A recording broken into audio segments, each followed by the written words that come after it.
Hi, Trina right here, and it is day 43 of 365 days of realizations. And I am so excited to share my realization today, and I'm not exactly sure why. It's just really, really fun to be on this conscious path of remembering, to be consciously choosing and deciding to be aware of the realizations, to look for them, to want to find them, to want to see all the ways that I am expanding, and to be as caught up as I can in that with my inner being, so that we are playing together, because inevitably, as we have said, as I have said, she is going to take the expansion. But the question is, will I? Will you? And so the thing I want to talk about today, which has got me so excited, I guess, is just, it's a new perspective on something, which is so funny when that happens for me, because it really does get me off. It really lights me up. It's kind of one of my highest excitements and biggest joys. And then to share it with you, that's even more exciting. So the notion is that we have this emotional guidance system, and I think you're all probably quite familiar with that. You know, I know Abraham Hicks has sort of done it from like the depths of suicidal ideation all the way up to the epic bliss, and then all the places in between. And I know that other teachers have made it more simplistic, which is kind of what I lean towards. I see the value of the emotional scale to work ourselves up it when we're in one of those lower vibrations. But as it just, once we get to a higher vibrational set point, it seems to then just make sense that it's like you're off or you're on. So you're out or you're in, out of alignment, in alignment. And without being like, I feel like I can still be in awareness, but notice that Trina is out of alignment, which is also just a whole nother level of that I don't know if I'm going to talk about right this minute, but that's really interesting. So it's not that anything is coming and going. It's not that it's not already and always here. It's just the focus where I'm focused and watching what my character does, because I can be in the awareness, looking at my character and learning from her and taking the expansion and watching her, and then I can help navigate those things with her. So one of those things is that when we get a nudge or when we get a hit of something that feels uncomfortable, something that feels off, something that maybe potentially feels too big for us to stretch to, or almost feels even scary, but you know, just feels, yeah, I would say like uncomfortable, and we might describe it as something that takes us off, or we've noticed that it has a tendency to take us off. I'm playing with this sound again. Funny, funny, funny.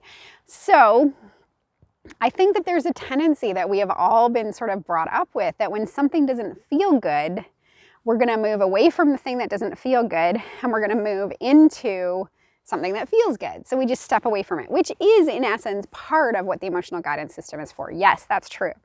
But there is a pro quo that goes with this, and it goes like this.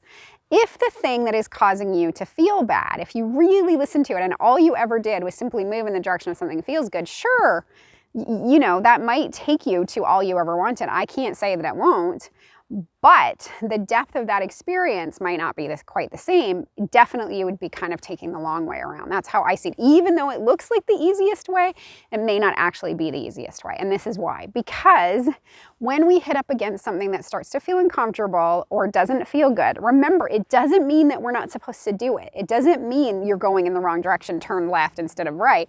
What it means is that thing you're entering into, that thought you're having, that dream that you just felt inspired to, that new thing you want to cook, or that new way you want to be, or that thing you think you should say at the meeting, when it starts to feel bad, it just means you're not looking at it the same way that your inner being, source, or God is looking at it in that moment. So the question becomes, do I then move to something completely different? Do I step away from that and go down a different path? Or do I sit right where I sit and say to myself, okay, so my inner being is looking at it differently than me, so I have this offness. It's calling me to come back into alignment. So what does it easily take to get back into alignment? Well, if I start to see things the way my inner being sees it, then I come right back into alignment. So can I get back in alignment by going and doing something complete? Of course. Will I have addressed the vibration about the 5 things I just listed? I mean, if you go to a meeting all the time and you feel like you can't speak up and you can't say your truth because every time you think about the thought of doing that, it feels bad, your inner being is not feeling bad. Remember, you're not feeling bad because it's the wrong thing to do to step up and speak out. You're feeling bad because you're seeing it different than your inner being. Your inner being knows that you are loved beyond measure, knows that you are perfect, knows that you are an ever-expanding, infinite being, and knows that your character is supported by all that is. So So and but.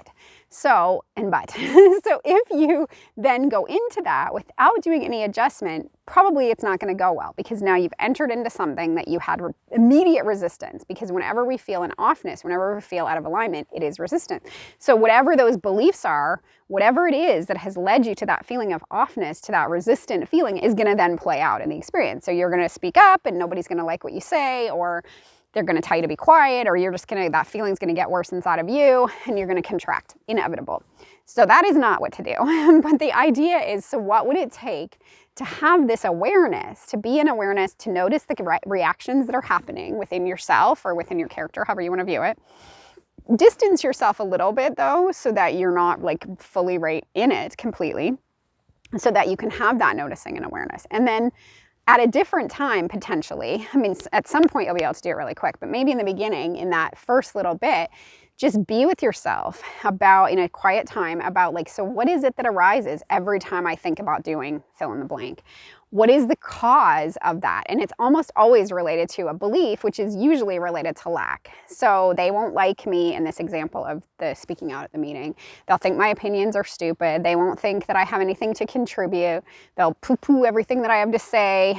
And I'll, you know, in essence, it will cause me to feel like I don't belong, like nobody loves me, like nobody gets me, that I'm not creative, that my creativity is not valued, that I should just stop it. You know, all of those things, which sound all awful, and yet at the same time seem so easy for us to find ourselves in. And then because of the law of attraction, once you start down that path, it's very, very easy to keep creating more thoughts that match it, and then ultimately more experiences that will match it. So we want to cut this off at the pass. This is a clear invitation when you meet one of these moments to come back into that space as best as you can with alignment, and then for some other reason, like just vibe yourself up in whatever it takes, and then be able to sit with yourself and go, okay, so what is it that this is about? What is the beliefs that I'm entertaining, the lack-based beliefs, the unworthiness-based beliefs that are not true, that my inner being would never, never, never, never agree to? What are they? And then what is it that my inner being would think instead? If you need to use another process, like working yourself up the emotional scale with it, or whatever it takes to let go of that limiting belief, sometimes just seeing it, just having the recognition is enough.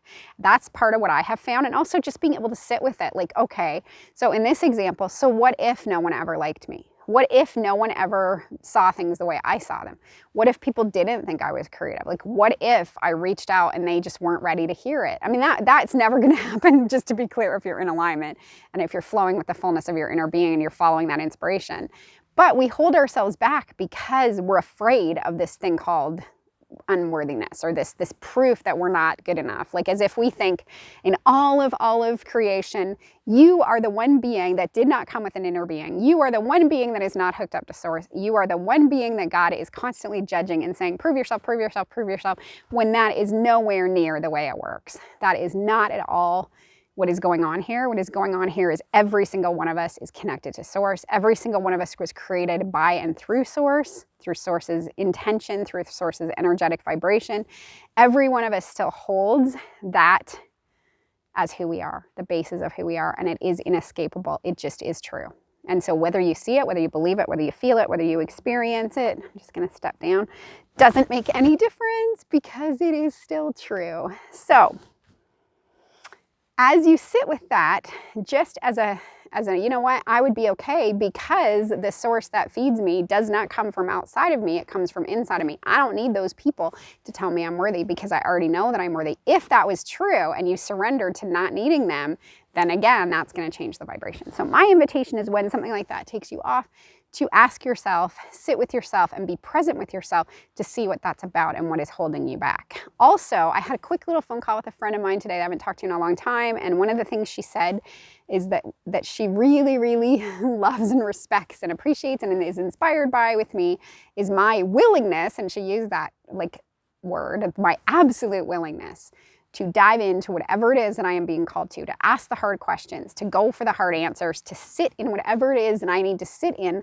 so that I can move beyond and beyond and beyond and get cleaner and clearer and empty. And she used the word surrender, that I willingly surrender But she doesn't mean give up. She doesn't mean accept. I mean, that's part of the problem is we often think the word surrender means that we're going to give up. No, it means I am going to surrender to the one true place that is myself, which is my inner being, my inner essence, my inner domain. I am going to surrender to that. I'm going to get this that wants to have preferences and jump up and down when things don't go her way. I'm going to get it to shh. And I'm going to surrender to the inside view of what is going on, to the inner knowing of who I really am, and let that be the thing. And sometimes we just get some momentum going. We've have a lot of it. We've had an entire life of momentum, of unworthiness and lack-based stuff, and believing that we're limited and we can only reach for so much.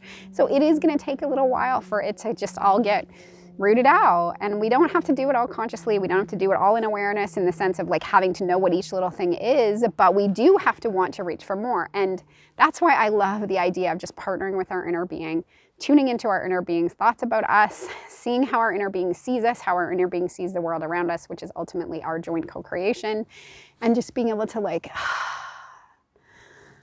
take a deep breath and just sit in that sense of love that your inner being has for you. Like I just feel it viscerally. I just feel it, feeling every aspect of my beingness. So imagine if you did that before you went into that meeting, how that would change it. Not only would it change the way you feel, but it might even change the thing that you were inspired to share or not share at all, because then it would be coming from this other aspect of you.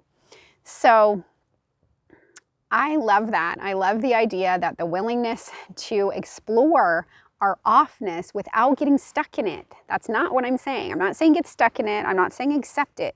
I'm saying who you are identified with thinks that that's relevant, thinks that it's important that you be valued, appreciated, and told you're worthy enough and good enough from outside of yourself when it all comes inside of you.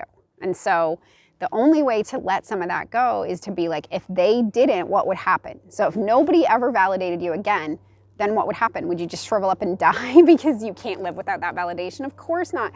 Then you would be forced to fall on your knees and go inside or call up to where you think Source or God lives and say, now what? And the now what? The answer is you don't need that stuff outside of you. In fact, that's just you putting that out there for you to feel bad about, so that you'll realize that it doesn't come from there. It comes from inside of you, inside of your field, as a being, whatever you want to call it, because it's not really in the physical body, but it's in this vicinity of you.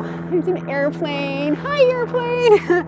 And that is the key to all of this. So that's what I mean when I say just be okay with it, because then you just take the charge off of it, and it forces you, like, that sounds like too harsh of a word, okay, I'll be more gentle, but it does in some ways force you. I mean, the times that I have had epic surrender in my life, which I will talk about in other videos, is the times that I just said, you know what, I cannot change this circumstance. It is not going to be able to be different to make me feel good right now. That was the key takeaway.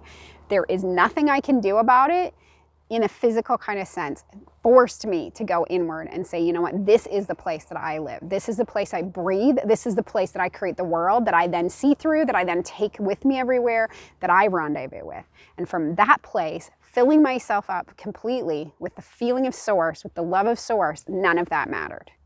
That is how I did it. So if that resonates for you, I invite you to think about it, to play with it. Remember, it's all just a game, because we're all just playing in this illusion to remember, and anything that amplifies our remembering, anything that takes us closer to our inner being, especially on the heels of a newest expanded version of ourselves, that's it. That's the delicious feeling that we're all looking for, that pure resonance. Not just the resonance of knowing your God and knowing your Source and knowing you create, but the resonance of seeing your creation come from desire to full-on manifestation and catching up to the you that was able to manifest that thing, that experience, that whatever it was. Could just be a state of being, could be $1 million, could be a relationship, could be a difference in your relationship, could be a feeling of worthiness that is just, that's it. All of that and then some. So I will talk to you tomorrow. I'm gonna go and dance and play in my beingness. I'm just gonna do a little swirl. And I will see you later. Bye.